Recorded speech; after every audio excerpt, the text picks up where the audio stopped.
Hello viewers, welcome back to my another video. তো আশা করছি সকলে ভালো আছেন। আর বাই চান্স যদি ভালো না থেকে থাকেন, আমার এই ব্লগটা দেখলে কিন্তু অবশ্যই মনটা ভালো হয়ে যায়, কারণ আজকে হচ্ছে বজরংবলীর পুজো।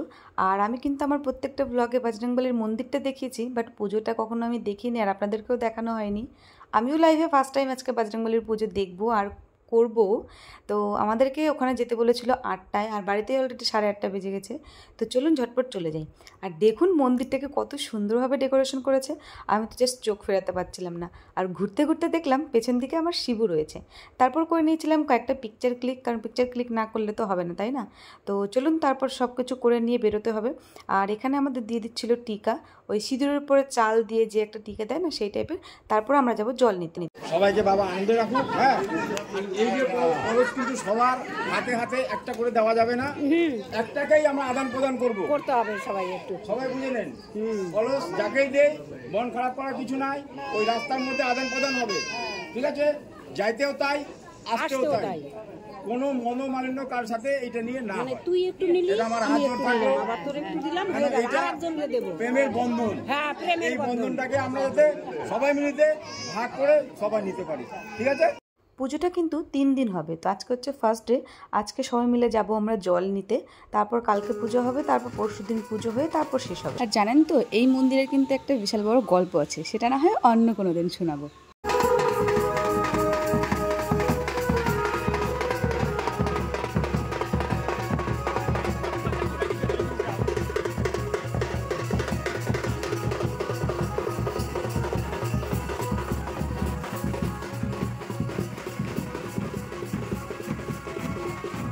বিয়েতে যেমন জল নিতে যাই, আমরা কিন্তু ঠিক তেমনই বাজনাপটি নিয়ে জল নিতে এসেছি।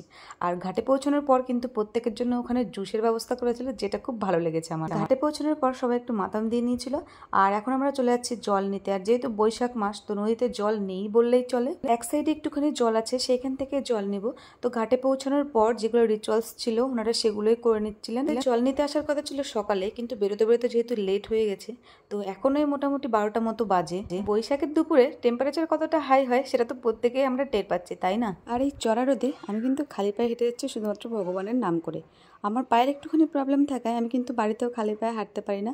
তো যাই হোক, আজকে ঠাকুরের নাম করে হেঁটে চলেছি, ঠাকুর সবার মঙ্গল করুক। তারপর মন্দিরে একটুখানি রেস্ট করার পর আমাদের উপোস ভাঙার জন্য আমাদের জন্য কিছু প্রসাদের আয়োজন করা হয়েছিল। তো সেই প্রসাদটা নিয়ে এখন চলে যাবো বাড়ি। এই রোদে ঘুরে পেয়ে গেছিল প্রচুর জল তেষ্টা, ওই জন্য বাড়ি গিয়ে আগে জল খেয়ে নিলাম। তো আমরা এখন চলে এসেছি বাড়িতে। আর আজকে কিন্তু প্রচুর রোদ ছিল, পুরো ব্লগটা যারা দেখেছেন তারা জানবেন। তারপর সেকেন্ড ডে পুরো দিন পুজো হয়েছে। সেকেন্ড ডে আর মন্দিরে যাওয়া হয়নি, এটা হচ্ছে থার্ড ডে। তো আজকে গোটা দিন পুজো হওয়ার পর বিকেলবেলা হয়েছিল কন্যা পুজো। আর একদিকে হচ্ছিল গান বাজনা, আর আরেকদিকে খিচুড়ি খেতে দিচ্ছিল। আর এখানে কিন্তু মানে ওই 40 থেকে 50 কড়াই নাকি খিচুড়ি রান্না হয় প্রত্যেকবার। তো আমরা চলে গিয়েছিলাম খিচুড়ি খেতে। আর দেখুন কতটাই ভিড়, মানে একদিকে লোক বসছে খেতে, আর একদিকে উঠছে। আমাদের পুজোটা কিন্তু বেশ আনন্দের সাথেই কেটেছে। ব্লগটা যদি ভালো লাগে তাহলে কিন্তু একটা শেয়ার করতে ভুলবেন না। তো ব্লগটা কিন্তু ছিল এই পর্যন্তই। আশা করছি ভালো লাগলে একটা লাইক করে দেবেন, আর পেজটাকে ফলো করতে ভুলবেন না। ভালো থাকবেন, দেখা হচ্ছে পরবর্তী ব্লগে। ততক্ষণ জন্য টাটা।